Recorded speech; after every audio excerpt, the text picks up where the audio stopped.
उस्ताद अस्सलाम वालेकुम। वालेकुम सलाम। तव्हांजो जेको नालो गुलज़ार अली खान जे नाले सां मशहूरु आहे, तव्हांजो असुल नालो इहो ई आहे या ॿियो को नालो तव्हांजो? असुल नालो मुंहिंजो आहे गुलाब।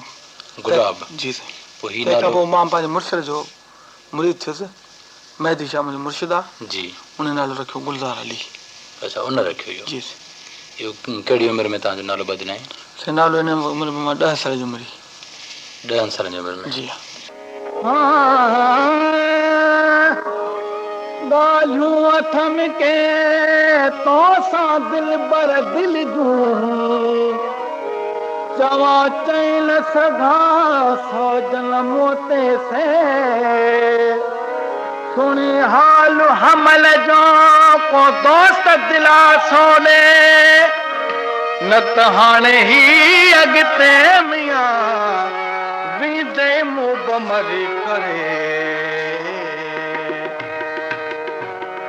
मां दिल जूं गुजरियूं ॻाल्हियूं भला मां दिल जूं गुजरियूं ॻाल्हियूं भला तोखे न चवां ॿियो कंहिंखे चवां तोखे न चवां ॿियो कंहिंखे चवां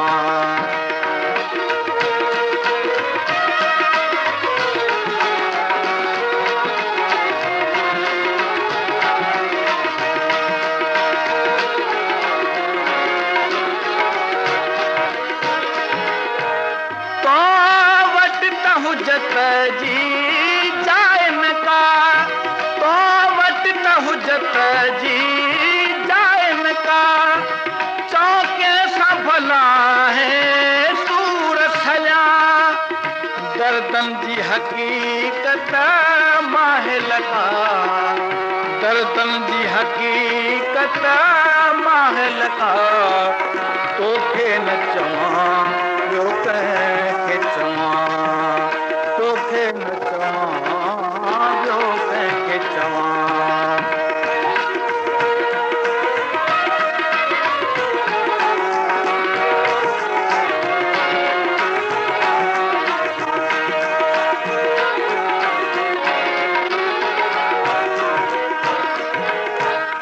मन इश्क में छा छा थी गुज़रियो मन इश्क में छा छा थी गुज़रियो तो मूंखां कॾहिं कुझु कोन पुछो रिझी जे रुसी थो ॼाण ख़ुदा रिझी जे रुसी थो ॼाण ख़ुदा तोखे न चवां ॿियो कंहिंखे चवां तोखे न चवां ॿियो कंहिंखे चवां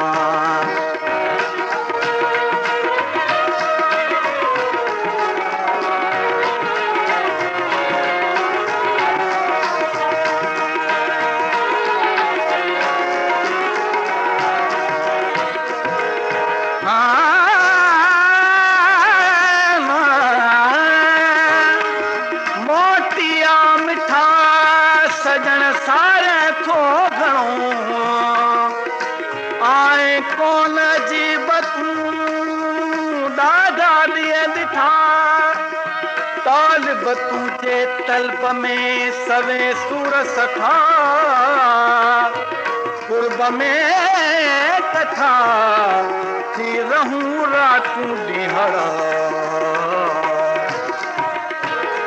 बुध अर्ज़ है तालिब मौला जा बुध अर्ज़ है तालिब मौला जा ऐं सोहणनि जा सरदार सदा महबूब मिठा मिसिर निजरा महबूब मिठा मिसिर निजरा तोखे न चवां